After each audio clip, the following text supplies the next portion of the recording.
In this world we live in, the time where people's opinions can cause them to be viewed as good or a bad person, we are entitled to our own opinions, but we cannot control how others view our opinion. The Black Lives Matter movement was created to battle the social injustice and the systemic racism of people of color face on a daily basis. This movement was projected as a symbol of new change and a resistance to an abusive system. While many view the Black Lives Matter movement in a positive light, others, on the other hand, have an opposing view to it. Many people view the Black Lives Matter movement as a racist ideology or a terrorist group. There is also plenty of speculation against the Black Power fist that goes along with the Black Lives Matter movement. There is clearly a communication challenge with the meeting behind the Black Lives Matter movement and the Black Power fist.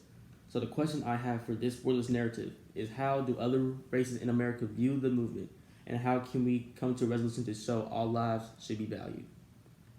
The topic intrigued me because, as an African American, I find it hard to have negative opinions about a movement working for a positive change in society.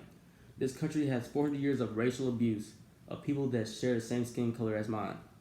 We had to fight to be able to be labeled as citizens, fight to have to receive the proper education, and to ride the bus in any seat of choosing. We had to fight for the right to vote, and now we have to fight to basically survive. The question and topic is very important because we as a nation have witnessed what could happen when there's a disagreement of the equality of races in this country. This communication challenge is very important and relevant because there is something that has to be done that has been in the headlines on almost all American media outlets. Pursuing this communication challenge will help bring out the true intentions and the meaning of the Black Lives Matter movement and the Black Power fist. The general audience that I am reaching or focusing on is the four largest races in America: Caucasian, African, Hispanic, and Asian. I use several methods or taking several approaches to research a resolution for the wordless narrative. I have to have a non-biased approach in my research to be able to deliver the most accurate information. The first article that I used was Amid Protests, Majorities Across Racial and Ethnic Groups Express Support for the Black Lives Matter Movement by Juliana Manaske Horowitz, Monica Anderson, and Kim Parker. In this article, there is a data given out from the Pew Research Center that are not biased.